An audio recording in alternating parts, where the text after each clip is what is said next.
할렐루야. 우리 옆 사람과 한번 이렇게 인사해 봤으면 좋겠습니다. 10월의 첫날입니다. 네.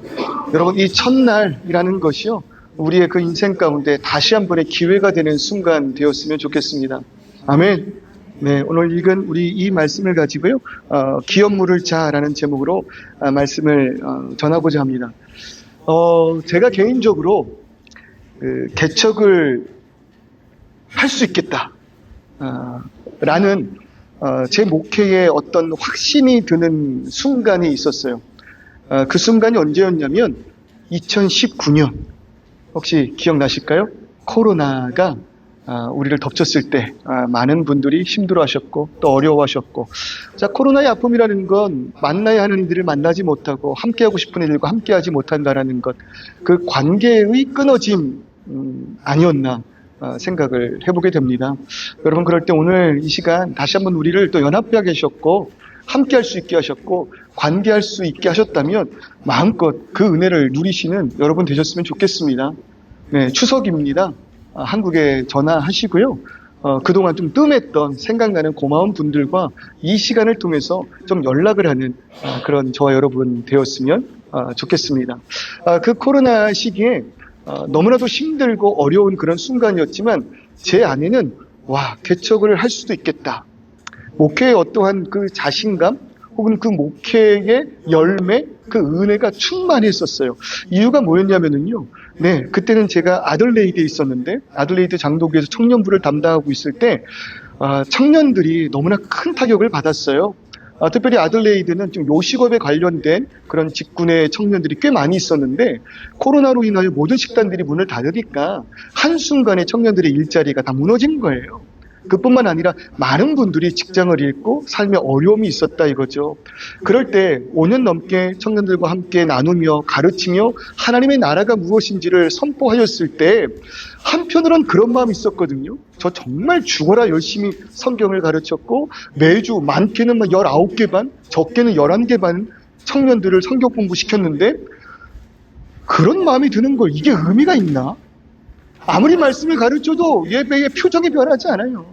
아무리 말씀을 선포하고 가르쳐도 그 삶의 변화된 모습들을 쉽게 발견할 수가 없는 거예요. 사실 오늘도 그런 무기력함을 느낄 수도 있겠죠. 좀 웃어주세요.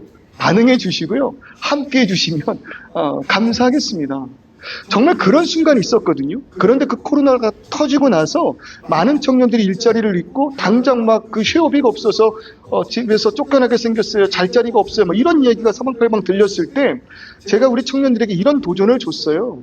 야, 이때가 이곳에 교회를 세운 하나님의 뜻이 있는 줄을 믿고 우리가 한번 그들을 섬겨보자.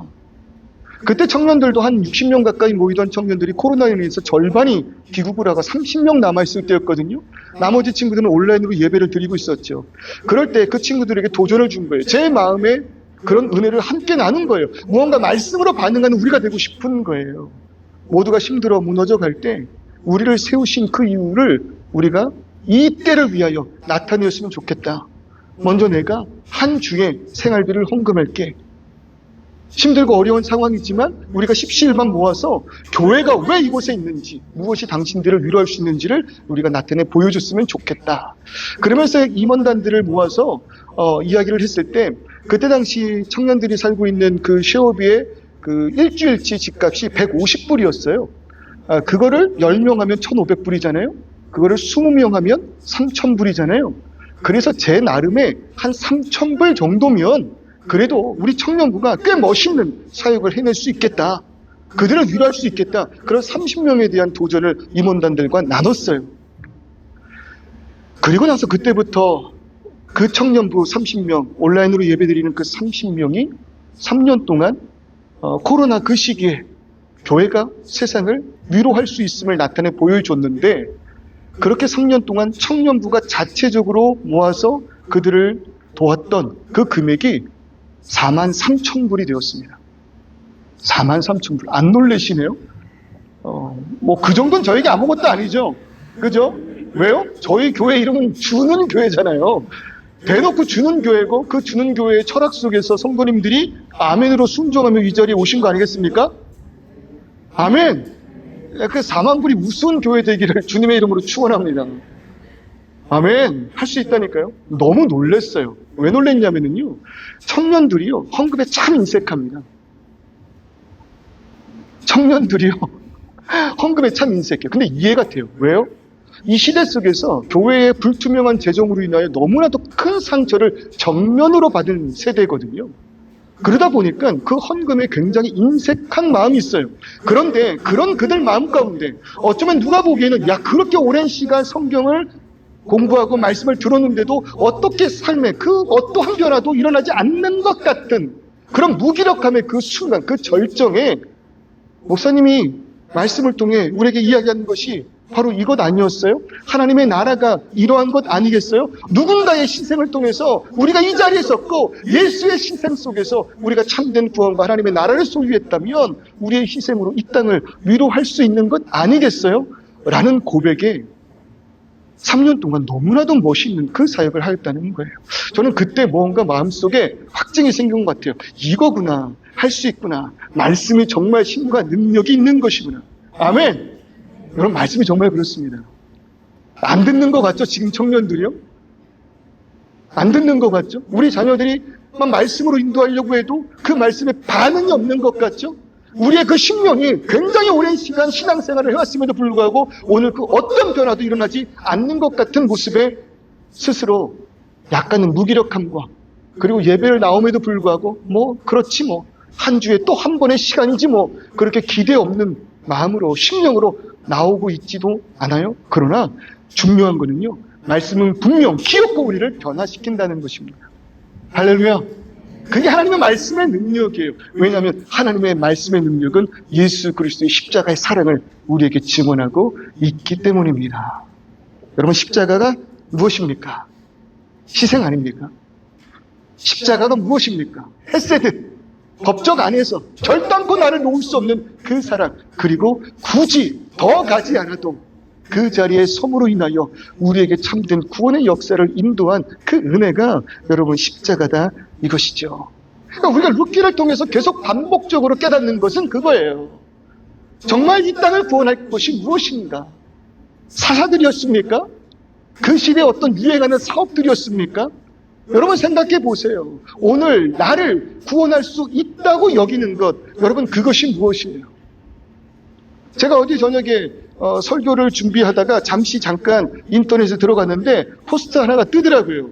제목이 이런 거였어요. 10년 전에 1억을 투자했다면, 이라는 제목이에요. 10년 전에 테슬라에 1억을 투자했다면 지금 145억이랍니다. 10년 전에 미국 주식 엔비디아라는 회사에 1억을 투자했다면 지금 450억이랍니다. 1년 전에, 지금 또 살걸, 그때 살걸. 1년 전에 그 유명한, 10년 전에 그 유명한 비트코인에 1억을 투자했다면, 10년 전이에요. 비트코인에 1억을 투자했다면 여러분 511억이랍니다. 축하드립니다. 축하드립니다. 여러분, 세상에 얼마나 많은 오늘 나의 삶을 역전시킬 만한 것들을 이야기하고 있는지 몰라요. 그렇게 여러분들의 인생이 역전되신 분들도 계실 것 같습니다. 사업에 성공을 이루신 분들, 어떤 커리어를 가지고 꽤 괜찮은 그런 삶을 살아가고 계신 분들, 그러나 우리는 분명히 알잖아요. 그것이 영원할 수 없다라는 것. 영원할 수 없다라는 것. 여러분, 이 땅에서 나를 잠깐 만족하는 것, 이 땅에서 나를 잠깐 회복시키는 것, 이 땅에서 오늘 잠깐 나를 웃게 하는 것은요, 결코 영원할 수 없습니다. 왜냐하면 이 땅은 이 땅 안에 있는 것을 구원해낼 자격이 없기 때문에. 여러분, 말씀을 보세요. 텅 빈 그 나오미를 구원한 것이 누구입니까? 룻입니다. 몸의 연약함으로 인하여, 늙음으로 인하여 고향 땅으로 돌아갈 용기조차 없는 그를 룻의 헤세드로 인하여 그를 고향 땅으로 인도한 거 아닙니까? 그러나 그 땅에서 이방 여인, 그리고 늙은 나오미, 이 둘이 할 수 있는 것이 무엇이었냐고요? 아무것도 없었어요. 그럴 때 그들을 다시 한번 구원의 자리로 인도한 그 은혜가 뭐였어요? 보아스의 말도 안 되는 그 사랑, 그 여인들을 불쌍히 여기사 풍족히 먹여줄 어떠한 것 아니었습니까? 여러분, 이것도요 너무나도 큰 은혜입니다. 이 정도 사랑만 우리가 가지고 있는다 할지라도 어쩌면 우리는 세상으로 하여금 손가락질을 받는 공동체가 아니라 그래도 인정받는, 야, 그래도 교회가 멋있구나, 예수를 믿는 자들이 저런 모습이구나, 그렇게 칭찬받는 자들이 될지 모른다는 거예요. 그런데 보십시오. 보아스의 은혜로 룻이 한 끼를 먹고 그 한 끼를 살아갈 수 있고, 나오미도 보아스가 가져오는 그 음식을 통해서 내일의 꿈은 꿀 수 있겠지만, 여러분, 그러나 그 밭을 떠날 수 없는, 그 밭에 묶여있는 자들의 모습 아닙니까? 그러니까 유한하다는 거예요. 오늘 하루의 기쁨은 있을지언정 내일의 참된 소망을 계획적으로, 주체적으로 일궈 나아가기에는 너무나도 역부족이라는 거죠. 근원을 해결해 줘야 돼요. 그 근원이 무엇입니까? 텅 비어버린 나오미를 충만케 해야 돼요. 그가 잃어버린 그 많은 것들을 다시금 회복시켜 주어야 한다는 것입니다. 그럴 때 나오미가 룻에게 이렇게 이야기를 해요. 그 보아스를 보니 널 선대하는 것 같다. 참 괜찮은 사람이다. 그리고 다행히 바로 그 자가 나의 남편 엘리멜렉과 혈육이니 곧 기업을 물을 수 있는 자이다. 그에게 나아가 우리의 기업을 물을 것을 부탁하였으면 좋겠다. 그렇게 이야기를 했다는 거죠. 2장 20절에 그 말씀 보시겠어요? 2장 20절에 그 말씀, 나오미가 자기 며느리에게 이르되 그가 여호와로부터 복받기를 원하노라. 그가 살아있는 자와 죽은 자에게 은혜 베풀기를 그치지 아니하도다 하고, 나오미가 또 그에게 이르되 그 사람은 우리와 가까우니 우리 기업을 물을 자 중에 하나더라. 여기서 말하는 이 기업을 물을 자라는 거는요, 히브리 원어를 보면 고엘이라고 이야기를 합니다. 그 고엘을 우리나라 말로 기업을 대신 물을 자라고 그렇게 번역을 했다는 거예요. 여기서 말하는 이 고엘이라는 것이 무엇이냐면 무르다, 되찾다, 구속하다, 대신하다 라는 뜻을 가지고 있는 단어라는 거예요. 그러니까 이 민족 가운데 살아가면서 누군가가요, 자신의 삶을 위해 땅을 팔아넘겼어요. 어떻게든 먹고 살기 위하여 지금 나에게 당장 배부름을 허락하지 못하는 이 땅을, 이 재산을 팔았다고요. 그리고 더 나아가서 나를 더 이상 먹고 살 수 없다 여겨서 누군가에게 그 종의 신분으로 나를 팔아버렸어요. 그렇게 해서라도 먹고 살아가기 위하여. 그럴 때 레위기 22장 25절에 하나님께서 그 이스라엘 민족에게 어떤 율법을 허락하셨냐면, 만일 너의 형제가 가난하여 그의 기업 중에서 얼마를 팔았으면 그에게 가까운 기업 물을 자가 와서 그의 형제가 판 것을 물어줄 것이요 라고 말하고 있다. 그러니까 한마디로 무슨 말이냐면요, 하나님께서 이스라엘 민족을 세우면서 그 이스라엘 민족을 세상 이방 나라들과는 다르게 하셨어요. 여러분, 그것이 오늘 이 시간 성도에게 허락하신 거룩의 모습인 줄을 여러분 깨달으셔야 됩니다. 우리는 거룩합니다. 구별된 자들입니다. 어디로부터요? 세상으로부터. 예수를 알지 못하는 자들로부터. 하나님의 말씀을 알지 못하는 자들로부터 우리는 분명히 뭐하고 있다고요? 구별되어 있다고요. 마찬가지로 이스라엘을 하나님께서 거룩하게 하사 구별되게 하사 이방 땅에서는 없는 그런 율법을 통하여 하나님의 나라는 어떠한 원리로 인하여 움직이고 있는지 깨달아 알게 하셨다고요. 그 방법이 뭐예요? 누군가들은 풍족을 누릴 수 있어요. 누군가들은 자신의 열심으로 많은 것을 소유할 수 있다고요. 그러나 그 모든 것이 다 나를 위한 것은 아니라고 말한다고요. 그 가운데 가까운 혈육이에요. 그 모든 땅을 우리는 다 보살펴야 되고 그 모든 땅을 우리는 다 변화시켜야 된다는 그런 부채의식이 우리 가운데 종종 있죠. 그러나 여러분, 그것도 교만이에요. 우리에게 허락하신 것은 어쩌면 우리의 혈육, 우리의 이웃, 우리에게 허락하신 오늘 이 공동체 안에서 참된 하나님의 말씀을 실천하는 것만으로도 어쩌면 우리의 몫은 다하는 것일 거예요. 그 가운데 여유가 넘친다면 교회 공동체가 더 많은 일들도 할 수 있는 거겠죠. 그럴 때 그 혈육들이 나서는 거예요. 나의 혈육이 먹고 살기 어려워 그 땅을 팔았다면 그 땅을 다시금 사와서 그에게 주어 살아갈 수 있게 하는 거예요. 우리의 어떤 혈육 가운데 자신의 몸을 넘겨 누군가의 종 되기를 소원했다면, 그렇게 해서라도 생명을 유지하기를 원하였다면 가까운 혈육에 있는 누군가가 가서 그 고엘의 율법을 이행하는 거예요. 값을 주고 그 사람을 다시 사서 자유함을 허락하는 것. 그게 뭐라고요? 고엘이라고요. 대신하여 주는 거, 대신 짊어주는 거. 무엇보다 이 고엘 제도 가운데 가장 빛나는 것은 형수치수법이라는 건데, 그게 뭐냐면 오늘 우리에게도 가장 중요한 것이지만 대를 이어간다는 것. 한 가정 안에서 대를 이어간다는 건 그 가정의 영원성을 이야기합니다. 그럴 때 더 이상 그 가문에 대를 이을 자가 없다.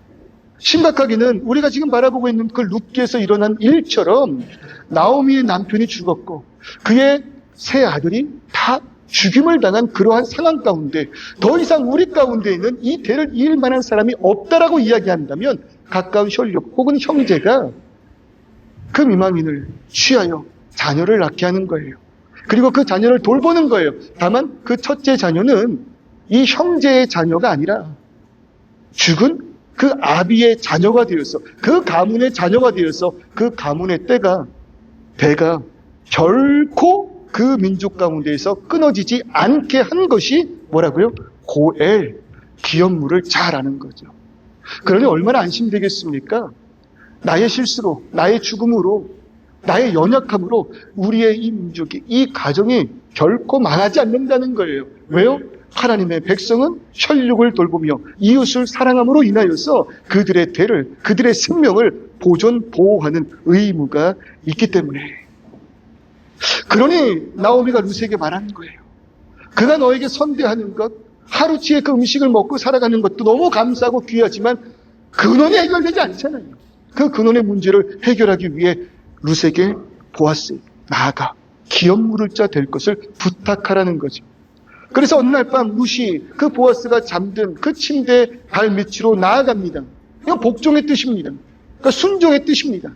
그러니까 룻이 기업 누른다는 것이 얼마나 어렵고 힘든 일인 것을 알기에 자신이 보여줄 수 있는 가장 겸손한 자세와 복종의 모습으로 보아스에게 나아간 거예요. 그럴 때 보아스가 밤 가운데에 일어나 자신의 발 밑에 있는 룻을 보고 깜짝 놀랍니다.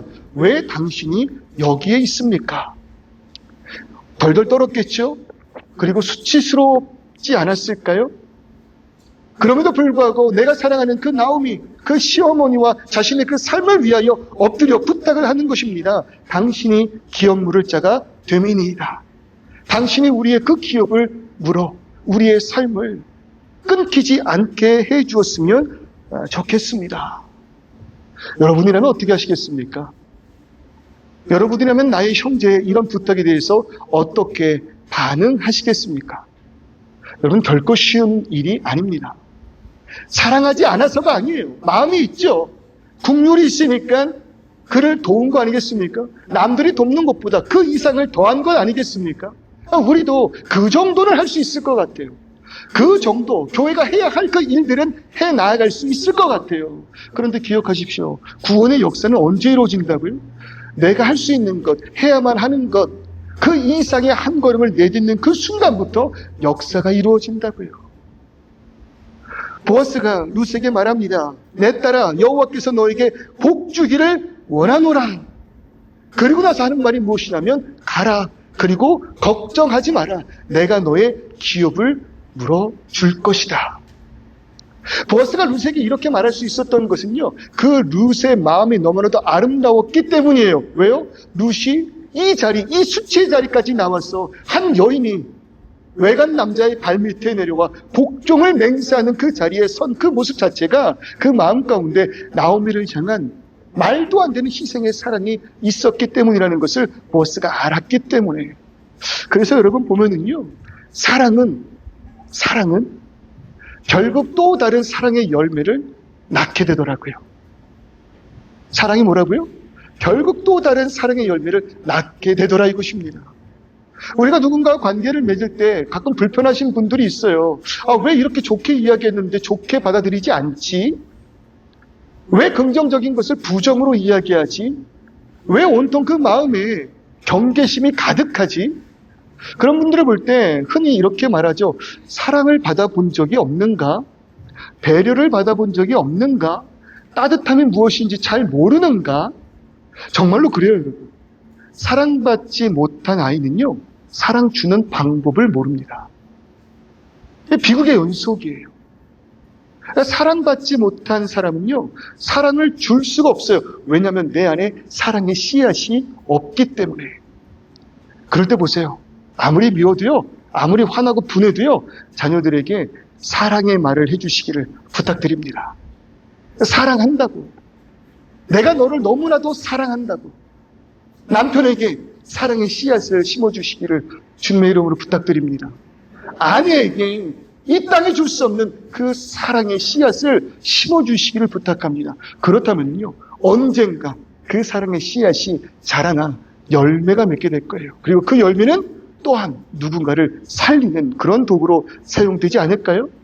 룻의 이런 희생을 바라본 보아스가요, 그런 마음으로 룻에게 기업 물을 것을 약속합니다. 그래서 11절을 보면 이렇게 말을 해요. 내가 너를 바라보니 현숙한 여자인 줄을 알리라. 보아스가 룻을 평가하는 것이 뭐예요? 현숙하다라는 거예요. 지혜롭다라는 거죠. 말씀 안에서 지혜로운 여인이다.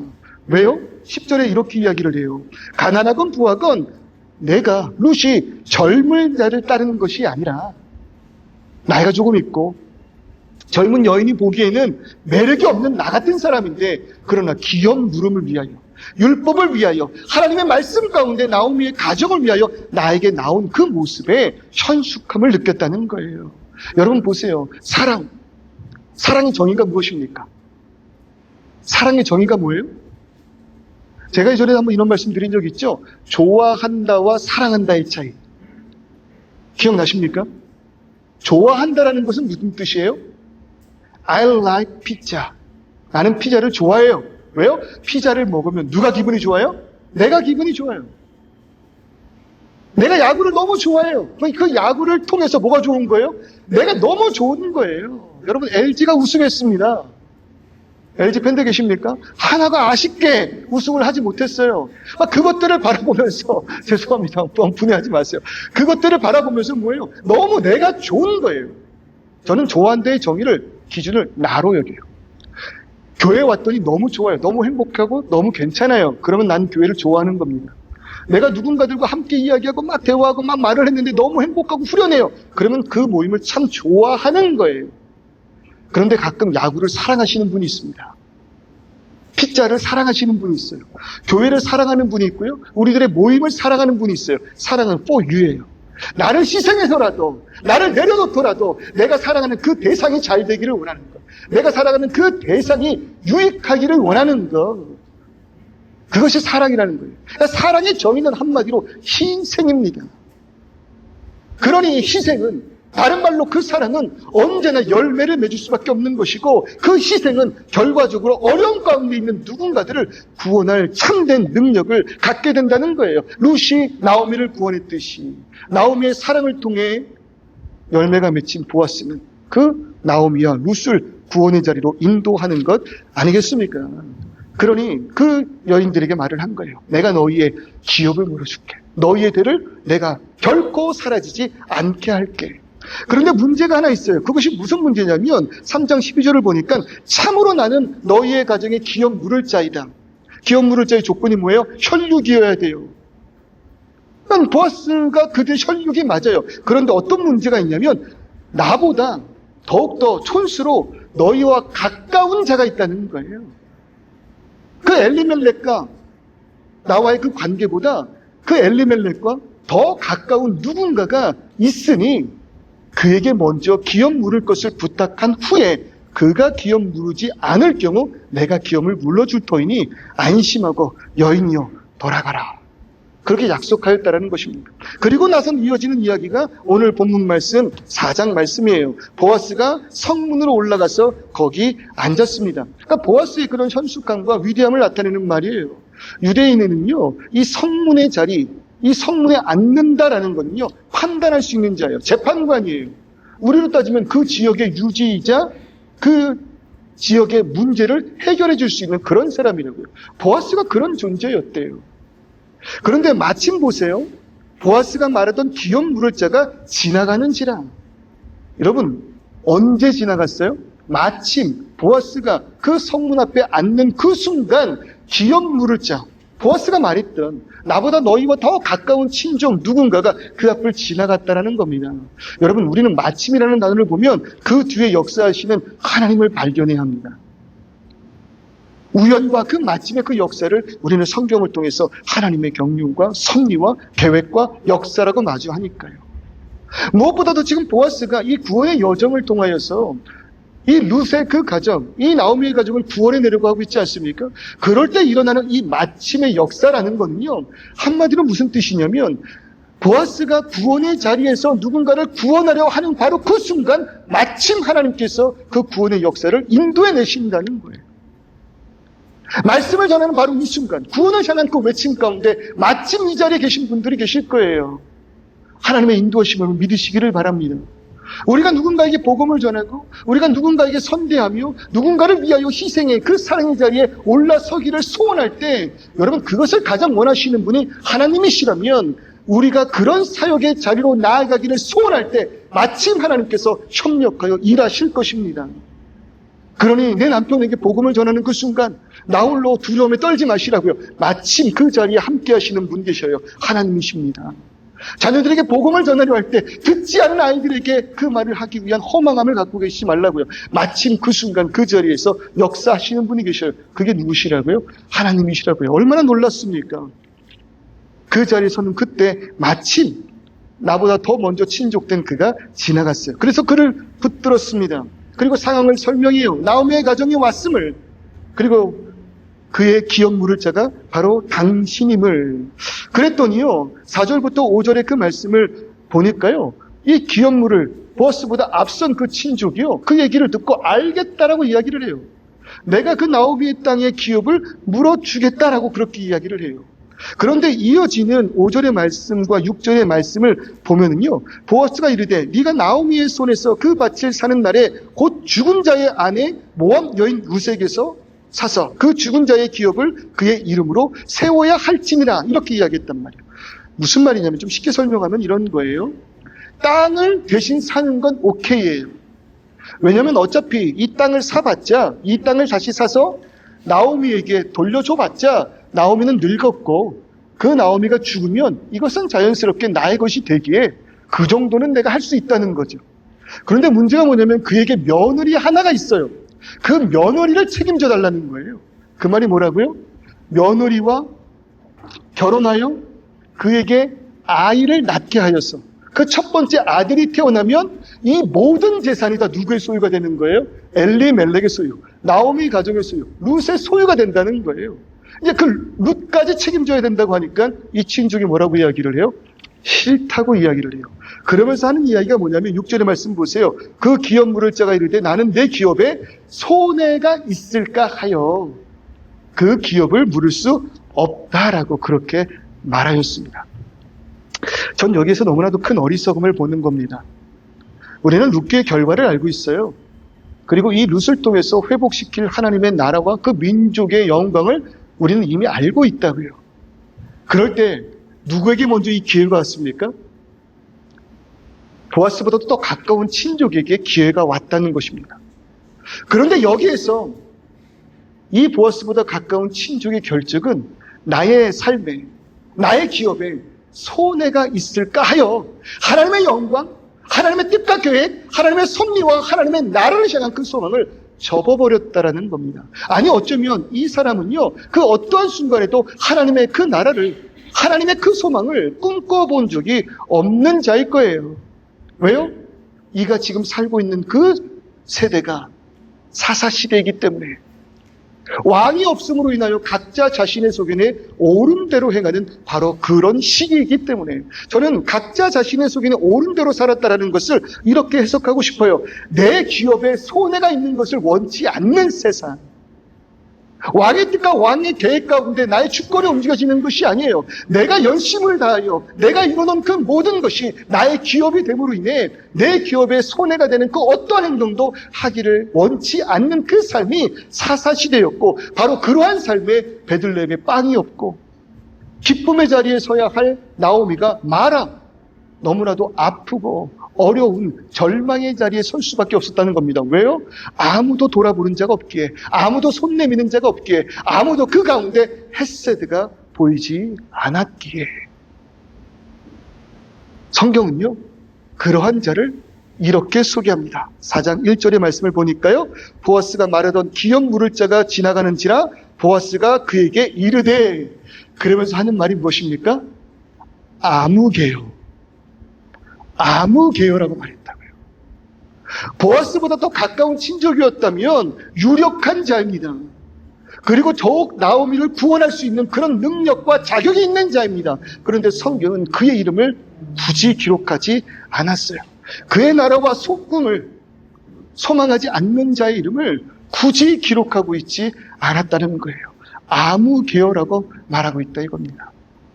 여러분 기억나십니까? 예수께서 사람들이 거부하였던 세리장이었던 그 누구예요? 삭개오. 그 삭개오에게 다가온 그 순간을 여러분 기억하십니까? 바로 그때 예수께서는 나무 위에 올라가 자신을 바라보고 있는 삭개오에게 나아가 그의 이 이름을 불렀습니다. 그러니까 삭개오가 깜짝 놀란 거예요. 그가 어떻게 나의 이름을 알까? 그러니까 사람들이 예수께 대항하는 거예요. 저는 세리 아닙니까? 죄인 아닙니까? 어떻게 그의 이름을 부르고 그의 집에 거하며 그와 함께 먹고 마실 수 있겠습니까? 그럴 때 예수께서 하신 말은 이는 나의 잃어버린 자다. 원래 나와 함께 있어야 할 그 자인데 그가 나를 떠난 잃어버린 자 되어 내가 다시 그를 찾기 위하여 이 땅에 왔노라 그렇게 말씀하셨다. 무슨 말이냐면요, 그의 그 이름이, 삭개오라는 그 이름이 예수의 마음에 새겨져 있었다라고 말한다고요. 예수께서 그를 아시는 거예요. 그와 관계가 있는 거예요. 그의 이름을 불러주셨다라는 거. 그러니 주여 주여 하는 자마다 다 하늘의 그 소망을 바라볼 수 없겠다라는 말은요, 우리가 주여 주여 말은 이야기하지만 우리의 그 삶 가운데 왕이 없음으로 인생, 나의 기업에 손해가 있을까 하여 하나님의 나라와 그 꿈을 꿔본 적이 없는 우리들의 이름은 예수의 품에 없다라는 겁니다. 예수의 마음에 존재치 않는다라는 거예요. 여러분, 아무개가 되지 않기를 주님의 이름으로 축원합니다. 아무개와 같은 인생 살지 않기를. 그 기회의 순간이 왔고 봉사의 순간이 왔고 사역의 순간이 왔음에도 불구하고 열심히 봉사한 그 끝에 나를 내세워야 되는 거예요. 여러분, 그것이 얼마나 가장 미련합니까? 교회 안에서 여러 가지 그런 사역이 있어요. 쉬운 일이 하나도 없어요. 그 사역을 감당하는 우리들 얼마나 힘들고 어렵습니까? 여러분, 그런데 그때 그 유혹에 속아 넘어가지 말라고요. 그 마지막 순간에 내 이름을, 나의 기업을 살며시 내세우려고 하는 그 순간 기억하십시오. 이 땅에서 내 이름이 더 높여질수록 하늘에서 내 이름은 사라져가는 거예요. 이 땅에서 내 기업이 충만해질수록 하늘에서의 나의 기업은 점점점 사라져가는 거예요. 그럴 때 누가 나를 알아준다고? PR의 시대, 내가 내 스스로 나의 이름을 증명하고 나를 알려야 되는 거 아닌가? 그것이 이 땅의 규칙이라면, 이 땅의 기업에 손해가 없는 모습이라면, 여러분, 하나님의 나라는 오히려 나의 이름을 내려놓을 때, 오히려 나의 기업을 통하여 희생의 자리에서 누군가를 구원으로 인도하는 그 순간, 여러분, 그의 마음에 나의 이름이 불려질 줄을 믿습니다. 부디 그 마지막에 그 유혹에 속아 넘어가지 마시고, 오직 나는 낮아지고 주님의 이름만이 높여지기를, 나의 희생과 섬김으로 함께 있는 이들이 하나님 앞에 더욱 영광의 자리에 올라서기를 소원하는 저와 여러분 되시기를 주님의 이름으로 축원합니다. 결국 보아스에게 이 공이 돌아와요.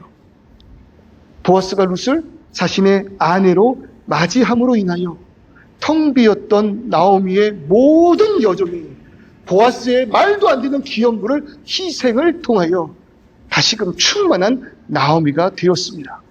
그것이 나오미의, 그것이 룻기의 주제라는 것입니다. 우리는 압니다. 오랜 시간 이 사사기와 룻기를 통하여 이 땅 가운데 과연 우리를 구원할 수 있는 것이 무엇일까? 과연 우리를 충만케 하고 우리를 이 아픔에서, 이 굶주림에서, 이 배고픔에서, 이 고민에서, 이 환경에서 나를 구원할 수 있는 것이 무엇일까? 정말 많은 고민들을 해보았을 거예요. 그런데 저 머나먼 모압 땅, 그것도 완전히 무너진 두 여인을 통하여 참된 구원은 헤세드, 그 희생을 통하여 우리 가운데 임하였음을 이야기함과 동시에 결국에 그 기업 누름을 통하여 무너졌던 나오미의 가정이 충만하여져. 여러분, 결국 보시라는 거예요. 룻기의 마지막이 족보로 끝난다라는 것이 얼마나 의미가 있는지 모르겠어요. 4장 18절의 말씀입니다. 베레스의 계보는 이러하니라. 베로스는 헤스론을 낳고 헤스론은 람을 낳았고 람은 암미나담을 낳았고 암미나담은 나손을 낳았고 나사는 살몬을 낳았고 살몬은 보아스를 낳았고. 그런 말씀드린 거잖아요. 그러니까 기업 물음의 원칙은요, 자신의 이름이 사라지는 거예요. 그러니 원래 이 자리에 들어갈 이름은 엘리멜렉이라고요. 그런데 성경은 자신을 희생하여 그 여인을 구원해낸 보아스의 이름을 기억해 내었다면, 우리의 이름이 여러분 이곳에 쓰여진다면 얼마나 감사할까요? 그리고 그 보아스를 통하여 태어나는 자가 누구예요? 오벳이에요. 그리고 오벳은 이삭을 낳고, 그리고 이새를 낳고, 그리고 이새를 통하여 누가 태어나기 시작해요? 다윗이 태어났더라. 지난주에 말씀을 드렸죠. 사사기와 룻기는 결국 이 다윗이 하나님께서 택한 왕이며 그 다윗의 영광을 통하여 이 민족이 이웃의 수치에서 구원받음을 확증하기 위한 말씀이라고요. 그럴 때 여러분, 그 민족을 구원한 다윗이 어떻게 태어났다고요? 기업 물음의 희생을 통하여 태어났다고요. 여전히 유대인들은 지금도 다윗과 같은 그 왕을 기다리는 거 아닙니까? 나를 구원할, 나를 위한, 이 민족을 위한 다윗과 같은 왕이 다시금 우리 가운데 메시아라는 그 이름으로 나타나기를 소원하고 있는 거 아닙니까? 그런데 우리는 알잖아요. 이미 우리 가운데 그 구원자가 오셨음을. 이미 우리 가운데 그 삶에 지친 외로운 그 자리, 무너져 있는 텅 빈 나오미와 같은 그 순간, 절망의 자리에서 나를 일으켜 세워 다시금 하나님의 나라를 소망하게 한 이가 이미 이 땅 가운데 오셨음을, 그리고 그가 하신 일이 무엇인지를 보아스를 통해서 우리에게 미리 예표한 거예요. 어떻게 그들이 구원받을 수 있었는지, 어떻게 회복할 수 있었는지 여러분 보시라고요. 이들의 기업 물을 자로서의 그 기업 물음의 자격이 무엇입니까? 첫 번째, 혈육이어야 합니다. 혈육이어야 해요. 그럴 때 히브리서 2장 그 14절의 말씀을 보십시오. 그가 우리와 같은 혈육에 참여하시며, 그가 우리와 같은 혈육에 참여하시며 사망으로 말미암아 사망의 세력을 잡은 자를 멸하려 하심이라. 여러분, 예수의 성육신의 사건은요, 단순한 역사가 아니에요. 그의 성육신의 사건은 우리의 혈육되어 주시기를 원하신 예수 그리스도의 순종임을 여러분 깨달으십시오. 그가 인간의 모습으로 이 땅 가운데 오심으로 인하여 나의 친족 되어 주신 거예요.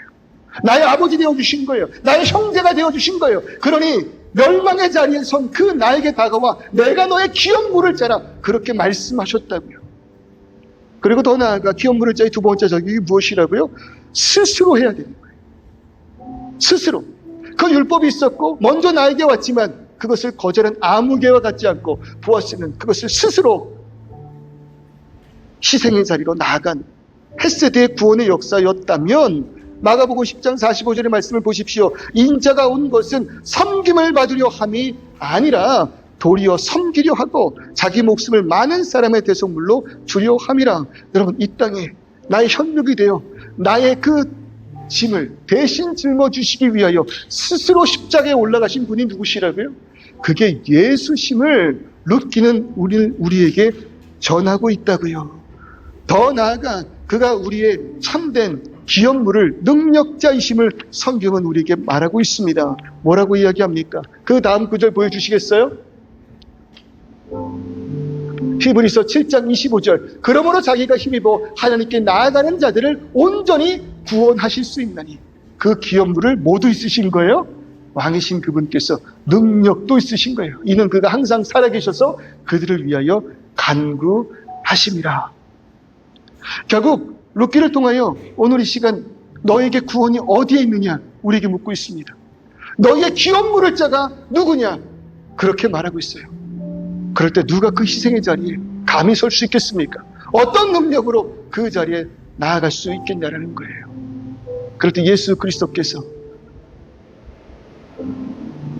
기필코 무너질 수밖에 없는 죄와 사망의 법을 대신 지사 십자가에 못 박혀 대속하심으로 인하여 나오미와 룻이 참된 소망을 얻은 것과 마찬가지로 우리에게 하나님의 나라를 꿈꿀 수 있는 죽음 앞에서 결코 무너지지 않을 소망 허락하셨음을 믿으시기를 주님의 이름으로 축원합니다.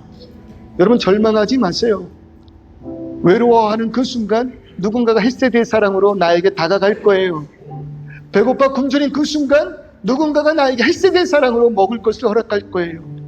죽음이라는 것 앞에서 절망할 수밖에 없는 우리 인생 가운데 누군가가 이해할 수 없는 사랑을 가지고 이 땅 가운데 오사 십자가를 통하여 나에게 다가오실 거예요. 주 예수를 믿으라. 그리하면 너와 내 집이 죽음 안에서 구원을 얻으리라.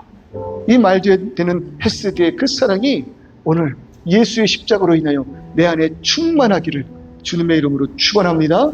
이 시간 우리 같이 한번 찬양해 볼까요? 말도 안 되는 그 사랑을 고백하며 어떤 순간에도 나를 붙들어 주시는 아버지의 사랑을 고백합니다. 아버지 사랑, 그의 희생과 헤세드의 사랑을 기억하며 그 사랑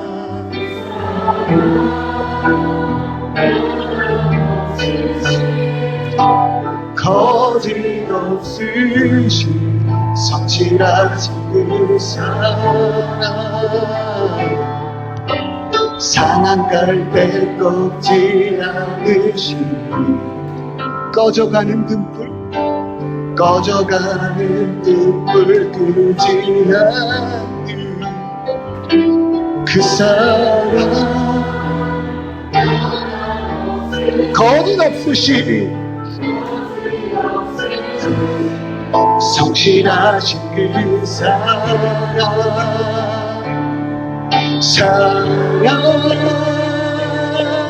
그 사랑, 날 위해 주신, 날 위해 다시 사신 예수 그리스도, 다시 오신 그 사랑, 죽음도 생명도 천사도 하늘의 어떤 권세도 끊을 수 없는 영원한 그 사랑 예수. 설교서 때 말씀드린 대로요, 정말 그 시기에 청년들과 함께 열심히 사역을 했었어요. 그런데 이런 질문을 받았어요. 근데 왜 이런 것을 우리에게 주세요? 이해가 안 되는 거죠. 왜 이 돈을 주세요? 왜 도시락을 주세요? 제가 이렇게 대꾸했어요. 교회니까. 그런데 더 의아한 표정을 짓더라고요. 근데 왜요? 여러분, 교회는요, 이 말도 안 되는 사랑이 충만한 곳임을 믿습니다. 감히 이 땅은 넘볼 수도 없는, 흉내낼 수도 없는 그 자리에 굳이 서는 그 사랑이 교회 안에 있다는 겁니다. 왜요?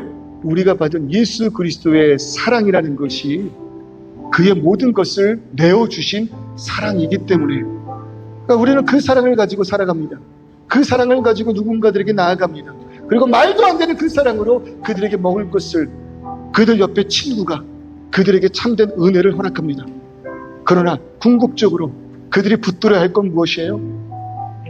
이 땅에 참된 소망이 없다면 오늘 이 시간 내 마음을 손을 얹고 이렇게 고백해 보셨으면 좋겠어요.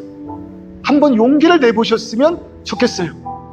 이해할 수 없고 말도 안 되는 그 사랑으로 이 땅 가운데 오사 나에게 그 모든 것을 내어주신 예수 그리스도, 그의 소원은 단 한 가지입니다. 예수 안에서 참된 구원의 길로 나아가기를, 아버지 앞으로 나아가기를. 그렇다면 이렇게 고백해 보는 거예요. 주 예수를 믿으라. 그리하면 너와 내 집이 구원을 얻으리라. 마음 다하여 고백합시다. 아멘. 아멘. 주 예수를 믿으라. 그리하면 너와 내 집이 구원을 얻으리라. 아멘. 아멘. 그 구원의 역사가, 바로 그 한마디가 오늘 이 시간 나의 모든 죄악에서 하나님의 찬란한 영광을 맛보게 하는 순간일 줄 믿습니다. 우리 시간 다 같이 기도할 때 결코 나를 놓지 않으시는 주님의 그 사랑을 붙들며 나아가기를 원합니다. 예수 그리스도의 십자가의 사랑이 내 안에 씨앗으로 남겨져 열매 맺는 놀라운 순간 있게 하여 주시옵소서. 우리 다 같이 통성으로 기도하며 나아갑니다. 하나님이여 붙들어 주시고 인도하시는 우리들의 그 삶 가운데 먼저는 충만하신 이 은혜 붙들길 원합니다. 예수 그리스도의 말도 안 되는 더 없는 은혜를 붙들어 나아가기를 소원합니다. 그 자리에 서지 않아도 될 헬세드의 그 사랑, 십자가의 사랑으로 인하여 우리에게 전해주신 사랑이란 것, 교회가 살아가기를, 교회가 먼저 이 사랑을 가지고 세상에 나아가기를, 그러나 그것으로 끝나는 것이 아니라 우리가 전해야 할 그의 근원을 변화시키고 회복시키며 구원으로 이끌 예수 그리스도, 나를 위하여, 너를 위하여, 우리를 위하여 희생의 자리로 나오신 십자가의 사랑, 그 사랑을 전하는 우리에게 하실 때 주님여 아멘이라 고백하며 나오는 이 모든 자들 되게 하여 주시옵소서. 주 예수를 믿음으로 인하여 구원의 자리에 있는 아버지를 우리 사랑하는 성도님들 되게 하여 주시옵소서. 주님여 들어주심을 믿고 어쩌며 나아갑니다. 내가 아직 죄인 되었을 때에 나를 향하신 하나님의 놀라우신 사랑이 십자가로 증명되었음을 고백합니다. 오늘 이 자리에서 잃어버린 주르잔한 사랑이 있다면 이 희생의 사랑을 회복하는 놀라운 역사 있게 하여 주시옵소서. 아직 예수를 나의 구주로 고백하지 못하신 분들이 계시다면 주님여 부디 이러한 희생을 통하여 나를 예배 가운데로 인도하신 예수를 붙잡음으로 인하여 이 땅 가운데 어떠한 사망의 음침한 골짜기를 다닐지라도 해를 두려워하지 않으며 참된 소망 하나님 나라를 소유하는 아멘의 신앙 되게 하여 주시옵소서. 예수가 나를 위하여 죽으셔서 그로 인하여 구원받았음을 고백하는 사랑하는 우리 성도님들 되실 때 그 사랑을 전하는 준교회 되게 하여 주옵소서. 예수님의 이름으로 기도드립니다. 아멘.